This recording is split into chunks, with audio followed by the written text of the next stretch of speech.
جمعہ مبارک 16 فروری 2024، 5 شعبان، کیلنڈر کے حساب سے 5 شعبان ہے 1445۔ اللہ رب العالمین کا فضل و کرم، اس کا احسان کہ اللہ رب العالمین نے جمعہ کی نماز پڑھنے کے لیے ہمیں اپنے گھروں میں جمع ہونے، اللہ کی وعظ و نصیحت کی باتوں کو سننے اور اللہ رب العالمین کی عبادت کرنے کی توفیق عطا فرمائی۔ اللہ تعالی ہمیں عمل کرنے کی توفیق عطا فرمائے۔ جو کچھ ہم سنیں گے اور جو کچھ ہم علم ہوگا، ایمان میں اضافہ ہوگا۔ سب سے پہلے اللہ رب العالمین ہمیں تقوی اختیار کرنے کا حکم دیتا ہے، کیونکہ دنیا میں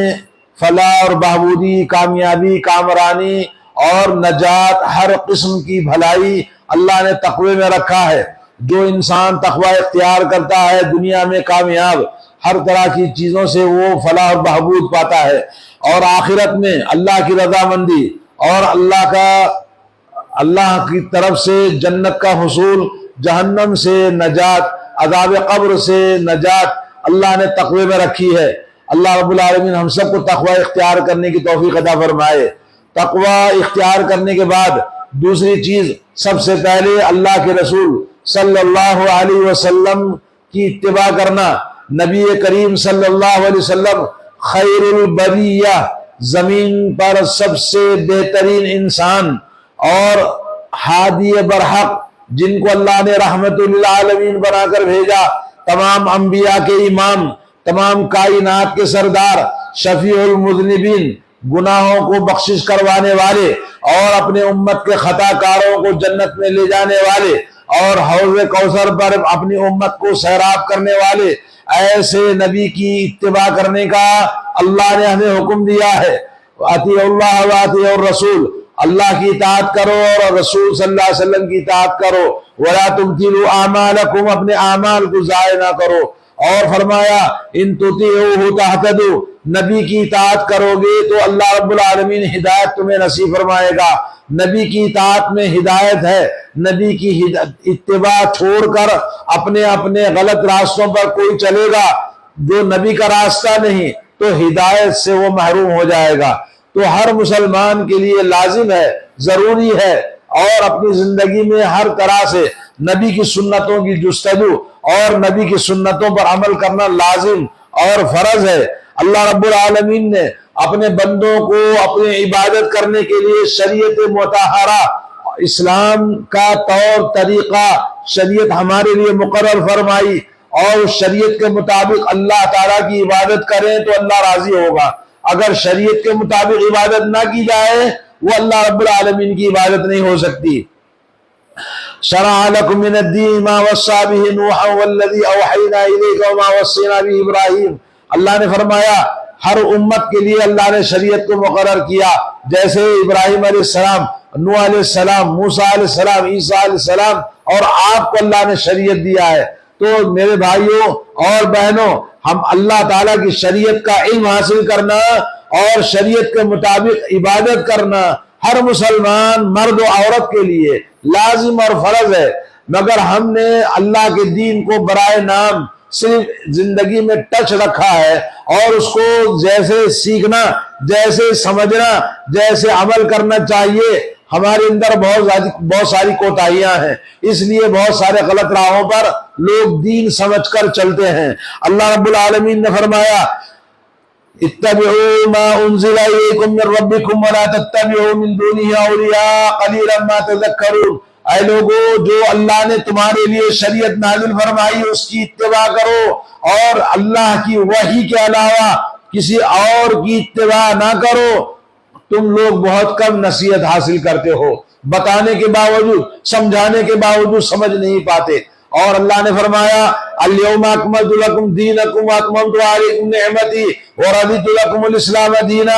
آج میں نے تمہارا دین تمہارے لیے مکمل کر دیا اور تمہارے لیے دین کو اسلام کا ہونا پسند کیا۔ اور اللہ رب العالمین نے جب حجۃ الوداع کے موقع پر اللہ کے نبی سے اعلان کروا دیا کہ دین دنیا میں جتنا رسول اللہ نے بتایا، جتنا رسول اللہ نے عمل کیا، جتنا رسول اللہ کے زمانے میں دین تھا وہی ہمارا دین ہے۔ رسول اللہ کے بعد میں کوئی بھی اگر اچھے سے اچھا کام کر کے سمجھتا ہے وہ دین ہے تو وہ دین نہیں ہو سکتا۔ تو اس لیے ہمارے لیے لازم ہے کہ ہم نبی کریم صلی اللہ علیہ وسلم کی سنتوں کی اتباع کریں اور قرآن کے احکام کے مطابق اپنی زندگیوں کو بنائیں۔ اور اللہ نے فرمایا وَأَنَّ هَذَا صِرَاطِي مُسْتَقِيمًا فَاتَّبِعُوهُ وَلَا تَتَّبِعُوا السُّبُلَ فَتَفَرَّقَ بِكُمْ عَنْ سَبِيلِهِ، یہ میرا سیدھا راستہ ہے، اس راستے پر چلو، اور اس راستے کے علاوہ بہت سارے دائیں بائیں راستے ہیں، ان راستوں پر مت جانا ورنہ سیدھے راستے سے بھٹک جاؤ گے۔ اللہ رب العالمین نے ہمیں ڈرایا ہے، اور اللہ نے فرمایا وَمَا آتَاكُمُ الرَّسُولُ فَخُذُوهُ وَمَا نَهَاكُمْ عَنْهُ فَانْتَهُوا، رسول صلی اللہ علیہ وسلم جو تمہیں دے دیں اس کو لے اپناؤ، خوشی کے ساتھ رسول کی سنتوں پہ عمل کرو، اور رسول اللہ صلی اللہ علیہ وسلم تمہیں جس چیز سے منع کریں اس سے باز آ جاؤ۔ تو ہمارے لیے لازم ہے کہ چاہے وہ کتنا ہی اچھا عمل کیوں نہ ہو، مگر جو رسول اللہ کے دین میں نہ ہو اور رسول اللہ کے زمانے میں نہ ہو، رسول اللہ کے فرمان میں نہ ہو، وہ ہمارا دین نہیں ہو سکتا ہے۔ تو آج ہمیں اس ماہ مبارک شعبان کا مہینہ، آج 5 تاریخ ہے، شعبان کا مہینہ بڑا عظیم الشان مہینہ ہے۔ حضرت اسامہ بن زید رضی اللہ تعالی عنہ فرماتے ہیں کہ میں نے کہا یا رسول اللہ، اے اللہ کے رسول صلی اللہ علیہ وسلم، کیا بات ہے پورے سال کے مہینوں میں جتنا اہتمام کے ساتھ شعبان میں آپ روزہ رکھتے ہیں، کسی اور مہینے میں آپ روزہ نہیں رکھتے؟ تو رسول اللہ صلی اللہ علیہ وسلم نے جواب دیا کہ یہ مہینہ اللہ رب العالمین نے جو رجب اور رمضان کے بیچ میں رکھا ہے، رجب کا مہینہ حرمت والا مہینہ ہے اور رمضان کا مہینہ برکتوں والا مہینہ ہے، ان دونوں کے بیچ میں جو مہینہ رمضان کے استقبال کے لیے اللہ نے رکھا ہے، یہ وہ مہینہ ہے جس میں بہت سارے لوگ غفلت میں پڑے ہوئے ہیں، ان کو پتہ ہی نہیں ہے، جہالت میں ہے، کیونکہ اس مبارک مہینے میں بندوں کے نام اعمال، ان کی پوری رپورٹ سالانہ پیش کی جاتی ہے، پوری رپورٹ سالانہ اعمال کی اللہ کی بارگاہ میں پیش کی جاتی ہے۔ اور میں چاہتا ہوں کہ جب میرا نام اعمال اللہ کی بارگاہ میں جائے تو میں حالت روزے میں رہوں۔ تو اللہ کے نبی صلی اللہ علیہ وسلم شعبان کے مہینے میں کثرت سے اس لیے روزے رکھا کرتے تھے، یہ نہیں بتا کہ فلاں دن روزے رکھنا ہے تو فلاں دن نام اعمال پیش ہوتا ہے۔ اللہ کے نبی کو یہ بتایا گیا کہ شعبان کے مہینے میں نام اعمال پیش ہوتے ہیں، کس دن کون سا وقت ہے یہ پتہ نہیں ہے۔ اللہ کے نبی صلی اللہ علیہ وسلم پیر اور جمعرات کو روزہ رکھتے، ہفتے واری رپورٹ اللہ کے نبی صلی اللہ علیہ وسلم نے فرمایا کہ نام اعمال پیش ہوتے ہیں جمعرات کے دن۔ تو میں چاہتا ہوں کہ میرا نام اعمال جب اللہ کی بارگاہ میں جائے تو میں حالت روزے میں رہوں۔ تو آپ نے دیکھا کہ نبی علیہ السلام اللہ کی محبت، اللہ کے لیے اللہ کی بارگاہ میں اپنی جان کس طرح سے عبادتوں میں لگایا کرتے تھے، بے انتہا محبت کرتے تھے عبادتوں سے، اور کہتے تھے کہ میں اللہ تعالیٰ کا شکر گزار بندہ بننا چاہتا ہوں۔ تو میرے بھائیوں، آج ہم مسلمان ہیں، ہمارے نبی کی ہم کتنی اتباع کرتے ہیں؟ اپنی زندگی کو ٹٹول کے دیکھنا چاہیے، اپنے اعمال کا محاسبہ کرنا چاہیے، ورنہ مومن اگر ہے جنت کا خواہاں ہے، جنت میں جانا چاہتا ہے تو جنت ملے گی کیسے جبکہ ہمارے اعمال نبی جیسے نہیں، ہمارے اعمال صحابہ جیسے نہیں، ہمارے زندگیاں ان اسلاف کے طریقوں پر نہیں، اپنی منمانی کرتے ہوئے جمعہ کو حاضر ہو گیا، 1-2 نماز پڑھ لیا اپنی مرضی کے ساتھ میں، دین اپنی مرضی سے چلاتا ہے، تو جنت میں کیسے جائیں گے؟ تو آدمی کو اللہ سے ڈرنا چاہیے اور اپنی اعمال کی اصلاح، اپنی زندگی کی اصلاح کرنا چاہیے۔ نبی کریم صلی اللہ علیہ وسلم کی حدیث جو آپ کو میں نے سنائی، یہ بخاری مسلم کے اندر موجود ہے، اور اسی طرح سے اللہ کے نبی صلی اللہ علیہ وسلم حضرت عائشہ رضی اللہ تعالی عنہ فرماتے ہیں لم یکن النبی صلی اللہ علیہ وسلم یصوم شہرا اکثر من شعبان، شعبان کے مہینے سے زیادہ آپ روزے رکھا نہیں کرتے تھے کسی اور مہینے میں، صرف شعبان میں زیادہ رکھتے، اتنا زیادہ کہ گویا شعبان رمضان سے مل جاتا تھا، اتنا روزہ رکھتے تھے۔ تو نبی کریم صلی اللہ علیہ وسلم اس ماہ مبارک میں کان یقول خذوا من العمل ما تطیقون، اور آپ فرماتے تھے اے میری امت کے لوگوں اتنا عمل کرو جتنا تم کر سکتے ہو، جتنا تمہاری طاقت ہے۔ زبردستی شوق میں، جذبے میں، جوش میں زیادہ کچھ دن کیا پھر کرنا چھوڑ دیا، ایسا نہیں ہونا چاہیے۔ وَكَانَ أَحَبُّ الصَّلَاةِ إِلَى اللَّهِ مَا دُوِّمَ عَلَيْهِ، اللہ کے نبی صلی اللہ علیہ وسلم کو سب سے زیادہ پسندیدہ نماز وہ تھی جس میں مداومت کیا جائے، جس کو ہمیشہ کیا جائے۔ خیر العمل ما قل، اور بہترین عمل وہ ہے جو تھوڑا سا ہو مگر اس کو ریگولر کیا جائے۔ تو آدمی کو اللہ تبارک و تعالیٰ نے 5 وقت کی نماز ریگولر پڑھنے کا حکم دیا ہے۔ 5 وقت کی نماز اہتمام کے ساتھ پڑھنا، صرف جمعہ کی نماز کافی نہیں بلکہ ہر نماز کا اہتمام کے ساتھ اللہ کی بارگاہ میں نماز ہم پڑھا کریں۔ اور حضرت انس رضی اللہ تعالیٰ عنہ فرماتے ہیں ای الصوم بعد رمضان، کہا کہ اے نبی صلی اللہ علیہ وسلم رمضان کے بعد سب سے افضل روزہ کون سا ہے؟ تو آپ نے فرمایا صوم شعبان، شعبان کے مہینے میں روزہ رکھنا سب سے افضل ہے۔ اور یہ پوچھا ای الصدقۃ افضل، کا سب سے بہترین صدقہ کب کرنا ہے؟ تو آپ نے فرمایا رمضان کے مہینے میں اللہ کی بارگاہ میں صدقہ اور خیرات اور بھلائیاں اور نیکیاں رمضان میں کرنا ہے۔ تو گویا میرے بھائیوں ہم رمضان کے بارڈر پہ کھڑے ہیں، ابھی کچھ دنوں 2 ہفتے کے بعد میں رمضان آ ہی جائے گا، تو ابھی سے ہم پروگرام کریں، پلان کریں اور پلاننگ کے تحت، پروگرام کے تحت اپنے رمضان کو بنائیں۔ جیسے گھر بنانا ہے، شادی کرنا ہے، کوئی بھی بڑا کام کرنا ہے تو ہم پلاننگ کرتے ہیں اور پلاننگ کے ساتھ اس کی تیاری کرتے ہیں۔ اسی طرح سے رمضان میں عبادتیں کیسی کرنی اور عبادت کیسے ہونا چاہیے ابھی سے پروگرام آدمی کرے۔ نبی علیہ السلام اسی لیے رمضان سے پہلے روزے رکھا کرتے تھے تاکہ رمضان کی پریکٹس ہو جائے، اور رمضان میں اچانک آدمی بھوکا رہنے اور مشقت اٹھانے، تکلیف اٹھانے سے آدمی پریشان نہ ہو، پہلے سے عادت بن جائے، اس لیے آپ روزہ رکھا کرتے تھے۔ تو ہر انسان کو کچھ نہ کچھ روزے رکھنا چاہیے، کم از کم پیر اور جمعرات کو روزہ رکھنا ضروری ہے، جتنا ہو سکتا اللہ توفیق عطا فرمائے۔ اور رمضان کا مہینہ آنے سے پہلے شعبان کے مہینے میں ایک خصوصیت، خاص بات عورتوں کے لیے، حضرت عائشہ رضی اللہ تعالیٰ عنہ فرماتی ہے کہ رسول اللہ صلی اللہ علیہ وسلم کے ساتھ مشغولیت کی وجہ سے رمضان میں ماہواری کی وجہ سے جو روزے چھوٹ جاتے ہیں، قضا نہیں کر پاتی تھی۔ جب رمضان قریب آتا ہے شعبان میں تو چھوٹے ہوئے پچھلے روزوں کی قضا آپ اس شعبان کے مہینے میں کیا کرتی تھی۔ تو خواتین کے لیے چاہیے کہ جو روزے ان کے چھوٹے ہوئے ہیں شعبان میں مکمل کر لیں رمضان سے پہلے، اور رمضان میں روزے ہر ایک کو فرض ہے۔ شعبان کے مہینے میں خواتین کے لیے اپنے چھوٹے ہوئے روزوں کی قضا کرنے کا حضرت عائشہ رضی اللہ تعالی عنہا نے ہمیں حکم دیا ہے۔ تو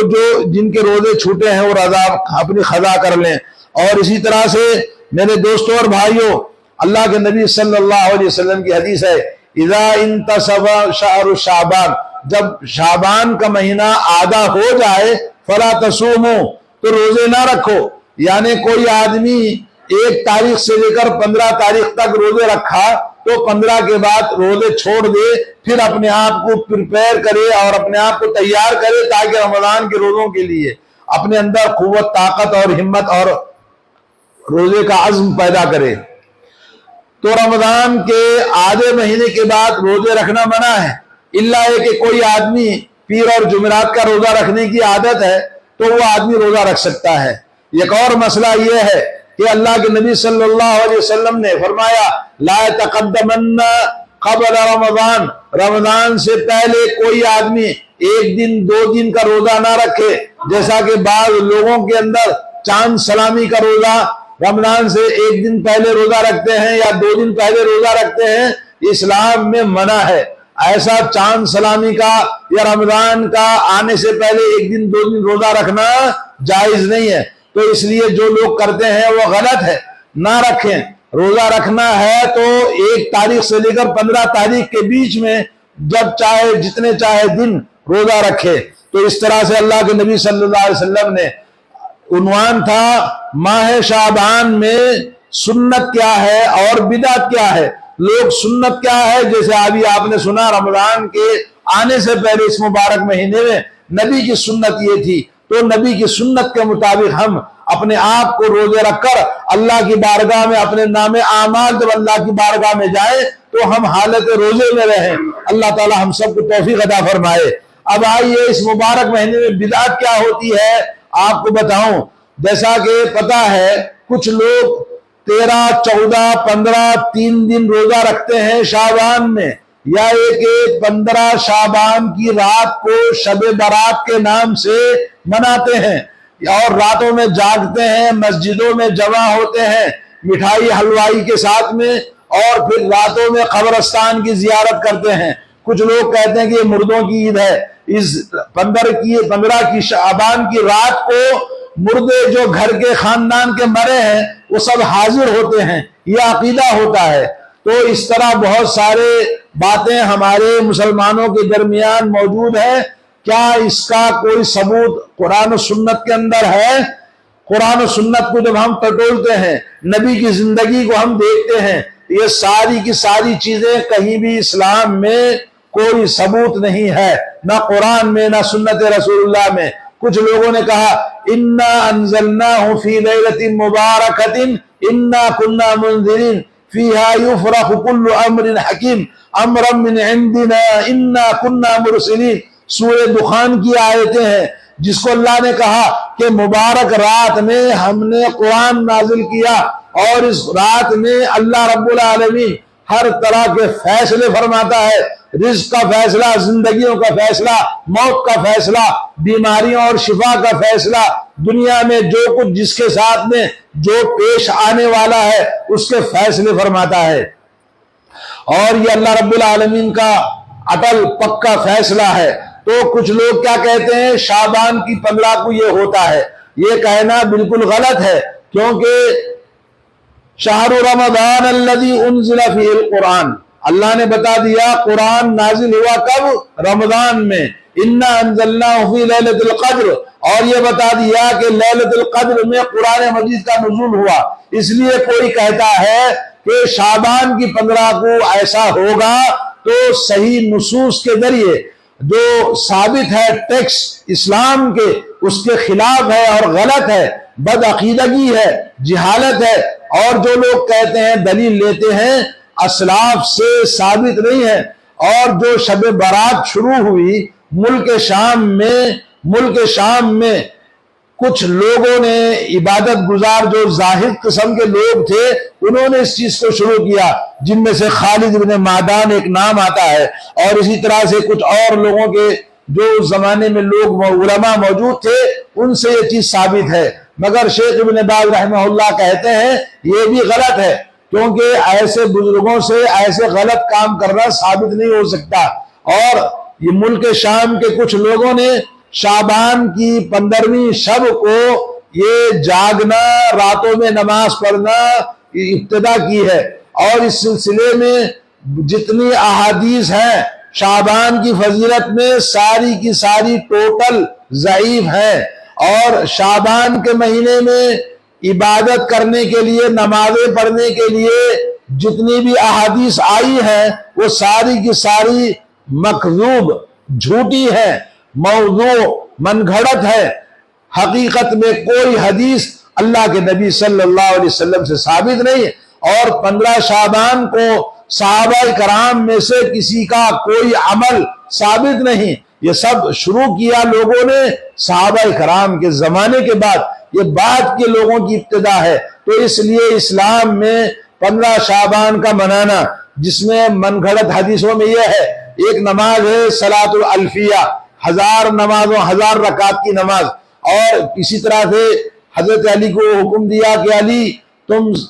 100 رکعت پڑھو، ہر رکعت میں سورہ فاتحہ کے بعد میں 10 مرتبہ قل اللہ احد پڑھو، یہ من گھڑت حدیث ہے۔ اسی طرح سے ایک اور حدیث ہے 10 رکعت پڑھنا، جو 10 رکعت سورہ فاتحہ کے بعد میں انا انزلنا اتنے مرتبہ قل اللہ احد اتنے مرتبہ پڑھیں گے تو جنت کا دروازہ، جنت اس کو دکھائی جائے گی، جنت میں داخل ہو جائے گا۔ یا اس طرح کے بہت سارے احادیث ہیں، سارے کے سارے علماء اکرام محققین محدثین سب نے بتایا کہ یہ سب من گھڑت جھوٹی حدیثیں ہیں، اس کا ثبوت نہیں ہے، لوگوں نے گھڑ لیا ہے۔ تو اس لیے 15 شعبان کو جاگنا، 15 شعبان کو مسجدوں میں جانا اور 15 شعبان کو قبرستانوں میں جانا، یہ سارا کا سارا ٹوٹل بدعت ہے، اور اس کو کرنا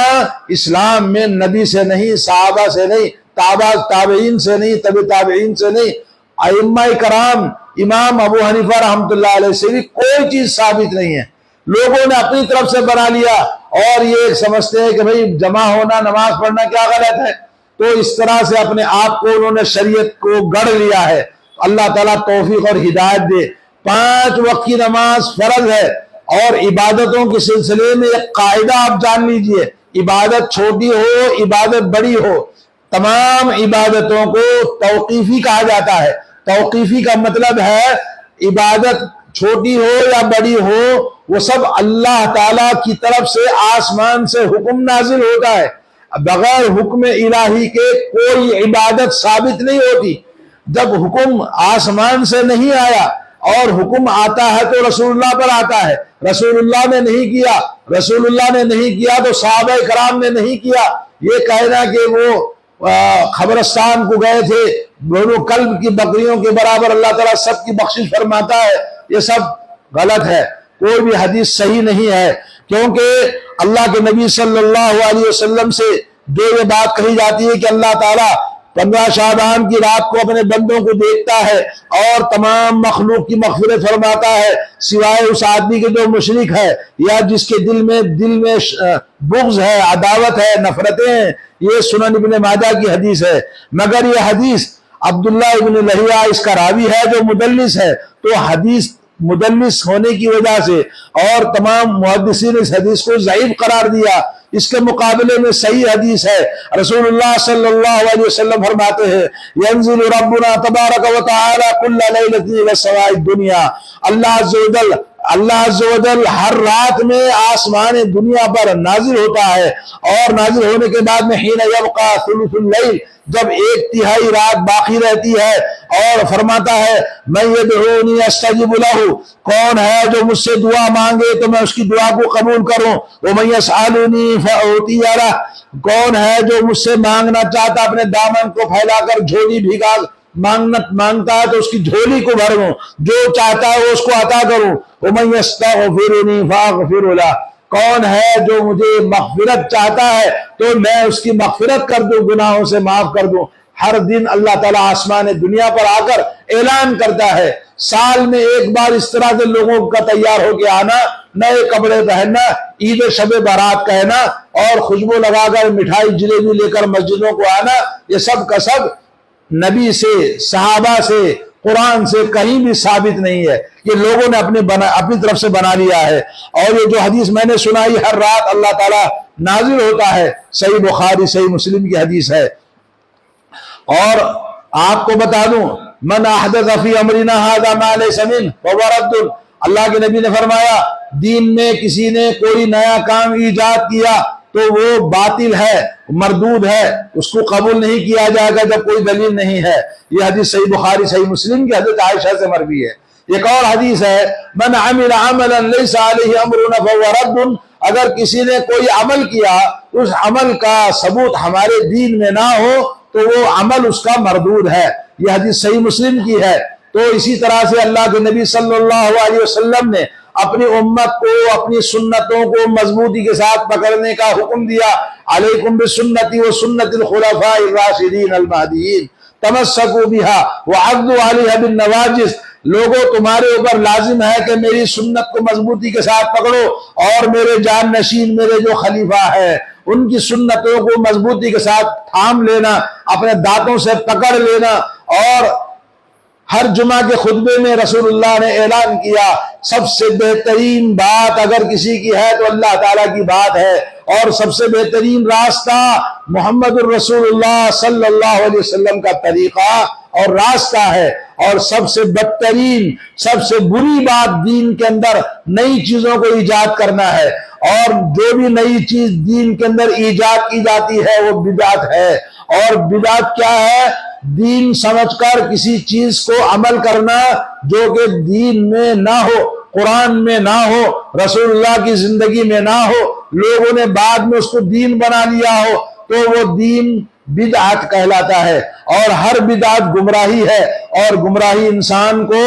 جہنم میں لے جاتی ہے۔ تو اس طرح سے آدمی کو چاہیے اپنے دین کو خالص بنائے، اور جو اللہ نے ہمارے اوپر ارکان اسلام ہمارے اوپر فرض، ارکان ایمان ہمارے لیے ضروری، ان کا اہتمام کرے، اور اسی کے بارے میں اللہ رب العالمین کی بارگاہ میں سوال ہوگا جب انسان دنیا سے جائے گا، من رب کا، رب کون ہے، رب کے قانون پر عمل کیا کہ نہیں کیا، وما دینوں کا، تیرا دین کیا ہے، اسلام کے قانون پر عمل کرو، رب کی توحید کو اپناؤ، اور ومن نبیوں کا، تیرے نبی کون ہے۔ تو نبی رحمت صلی اللہ علیہ وسلم جو سب سے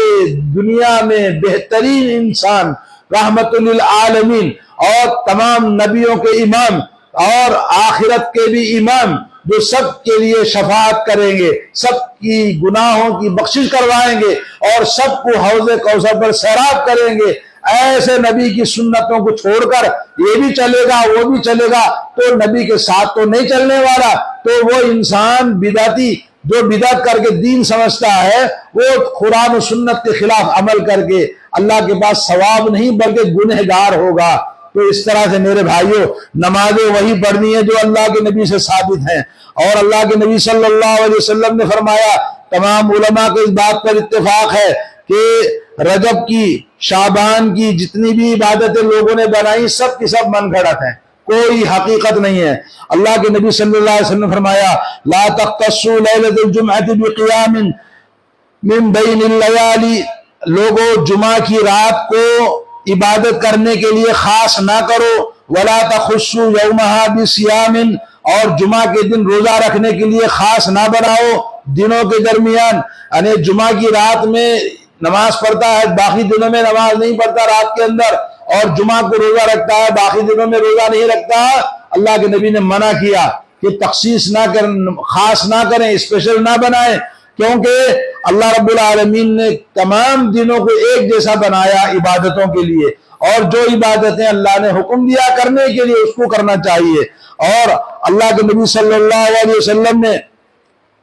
جو ہمیں طریقہ بتایا، عبادتیں کر کے دکھایا، اپنے زبان مبارک سے فرمایا، ہمارا دین وہی ہے۔ اللہ تعالیٰ سے دعا ہے کہ اللہ تبارک و تعالیٰ ہمیں رشد و ہدایت نصیب فرمائے، اور نبی کی سچی اتباع کرنے کی توفیق عطا فرمائے۔ اللہ رب العالمین ہم تمام مسلمانوں کو نبی سے سچی محبت کرنے کا تقاضا ہے کہ نبی کی سنتوں سے محبت کریں، نبی کی سنتوں کی جستجو کریں، اور نبی کی سنتوں کے مطابق اپنے گھروں کی زندگیوں کو بنائیں۔ اللہ تعالی ہم سب کو توفیق عطا فرمائے۔ بارک اللہ لی ولکم بالقرآن العظیم ونفعنی وإیاکم بال